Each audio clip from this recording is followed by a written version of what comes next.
Selamat pagi sahabat. Judul renungan kita pagi hari ini adalah pengabdian membawa kedamaian. Sebelum kita lanjutkan, pastikan sahabat telah berdoa. Ayatnya di dalam Mazmur 119 ayat 165. Besarlah ketentraman pada orang-orang yang mencintai Taurat-Mu. Tidak ada batu sandungan bagi mereka. Jadi ada hubungan dengan ketentraman dengan mencintai Taurat. Semakin sedikit kelembutan dan kerendahan hati Kristus yang dimiliki oleh manusia dalam roh dan karakternya, semakin dia melihat kesempurnaan dalam metodenya sendiri dan ketidaksempurnaan dalam metode orang lain. Jadi kuncinya adalah adakah Kristus di dalam kehidupan kita ya? Saya tandai dulu. Oke, kita lanjutkan. Tidak ada yang lebih dibutuhkan dalam pekerjaan selain hasil praktis dari persekutuan dengan Tuhan. Kita harus menunjukkan dengan kehidupan sehari-hari kita bahwa kita memiliki damai dan ketenangan di dalam Tuhan. Jadi tadi adalah persekutuan dengan Tuhan memiliki hasil praktis, dan di sini disebutkan hasil praktisnya adalah damai dan ketenangan. Saya tandai. Kedamaian di hati akan terpancar di wajahnya. Itu akan memiliki kekuatan persuasif kepada suaranya.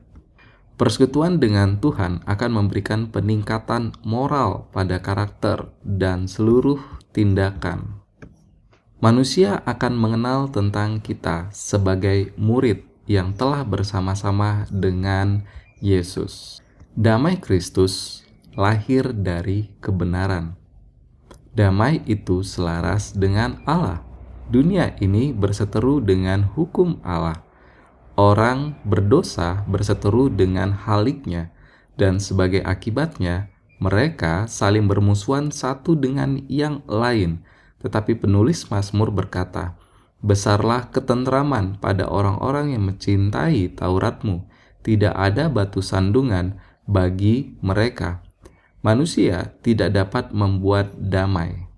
Rencana manusia untuk penyucian dan pengangkatan perseorangan atau masyarakat akan gagal menghasilkan damai, sebab mereka tidak mencapai hati nuraninya. Satu-satunya kuasa yang dapat menciptakan atau mengekalkan damai ialah anugerah Kristus. Bila mana ini ditanamkan di dalam hati, itu akan mencampakkan bujukan-bujukan jahat yang menjadi sebab perselisihan dan percekcokan. Sebagai ganti semak duri akan tumbuh pohon sanobar, dan sebagai ganti kecubung akan tumbuh pohon murad, dan padang gurun dan padang kering akan bergirang. Padang belantara akan bersorak-sorak dan berbunga seperti bunga mawar. Sebelum kita kembali review renungan kita dan menuliskan aplikasi, kita berdoa di dalam hati kita. Amin. Judulnya adalah pengabdian membawa kedamaian. Satu kata hal yang menarik dari sini adalah ketika dituliskan pengabdian, saya teringat dengan satu rangkaian kata di sini sebagai murid. Kita mengabdi sebagai murid, kita mengabdi sebagai hamba, kita juga mengabdi sebagai sahabat. Jadi dalam hal pengabdian dan murid ataupun hamba ataupun sahabat, ada hal yang menarik adalah adanya hubungan.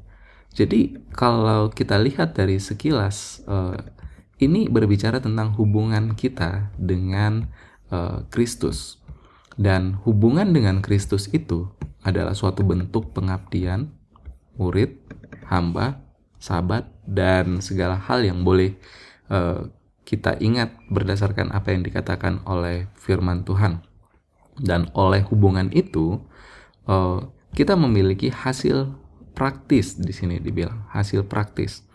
Hasil praktisnya ini adalah berupa damai, ketenangan, kekuatan persuasif kepada suaranya, peningkatan moral. Nah, ini ada satu. Jadi kalau mau kita bilang ya di sini, ketika kita bersungguh-sungguh berhubungan dengan Tuhan, itu akan membuat perubahan di dalam hidup kita. Bahkan dikatakan Tuhan sendiri itu hidup di dalam kita. Kita di dalam Dia, Dia di dalam kita. Dan kita menjadi satu. Sehingga kita akan merefleksikan karakter Kristus. Makanya di sini di awal dikatakan kelembutan dan kerendahan hati Kristus. Apakah kita miliki itu? Apakah kita memiliki karakter Kristus? Sehingga apa yang kita lakukan, apa yang kita pikirkan, kita rasakan, kita perkatakan itu sesuai dengan karakter Kristus dan merefleksikan karakter Kristus dan memuliakan Tuhan. Dan di sini dikatakan kita itu berseteru dengan hukum Allah. Sebenarnya kalau di awal kan dibilang damai itu selaras dengan Allah. Jadi kalau pengen memiliki damai, kita harus selaras dengan Allah. Sedangkan kita pada hakikatnya, pada dasarnya, kecenderungan manusia adalah berbuat dosa. Kita berseteru dengan hukum Allah. Sangat mudah bagi kita untuk berbuat dosa. Dan dikatakan di sini lebih lanjut, manusia tidak dapat membuat damai. Artinya tanpa Tuhan, tanpa kehadiran Tuhan di dalam kehidupan kita, kita tidak memiliki damai. Dan hati nurani kita telah cemar. Bagaimana kita bisa membuat damai? Dan dikatakan bahwa damai itu adalah hasil daripada persekutuan kita dengan Tuhan, persekutuan yang kemudian menganugerahkan kepada kita segala hal berkat-berkat yang Tuhan sudah siapkan bagi kita. Pertanyaannya bagi kita pada pagi hari ini, apakah kita dalam persekutuan kita dengan Tuhan, kita benar-benar mengabdi, kita benar-benar menjadi murid? Apakah persekutuan dengan Kristus itu benar-benar adalah hal yang sungguh-sungguh kita lakuin karena kita mencintai Tuhan, karena kita mencintai Taurat Tuhan? Karena hubungan yang sejati itu akan menghasilkan suatu perubahan di dalam hidup kita. Bahkan Tuhan sendiri akan hidup di dalam diri kita, dan segala apa yang bahkan tampak dari luar itu akan kelihatan. Kita akan memiliki perubahan dan orang akan melihatnya. Jadi kembali kepada judul renungan, kalau kita ingin memiliki kedamaian, ketenangan, pastikan kita memiliki Tuhan di dalam kehidupan kita. Itu renungan kita pada pagi hari ini. Kita akan masuk ke dalam prinsip dan aplikasi ketenangan dan kedamaian hanya bisa didapat melalui persekutuan dengan Allah. Persekutuan dengan Allah akan diikuti dengan berbagai hasil praktis yang bisa disaksikan dari luar. Seperti biasa, aplikasinya berdoa selalu setiap jam. Mungkin ini satu, dan yang kedua adalah share ayat terkait di status, contohnya ya. Dan persekutuan dengan Allah akan diikuti dengan berbagai hasil praktis yang bisa disaksikan dari luar. Berhenti untuk berubah dari luarnya saja. Doakan Tuhan untuk dapat tinggal di dalam kehidupan kita. Kita baca sama-sama. Prinsip yang pertama, ketenangan dan kedamaian hanya bisa didapat melalui persekutuan dengan Allah. Aplikasinya Kita ambil 2, berdoa selalu setiap jam. Share ayat terkait di status.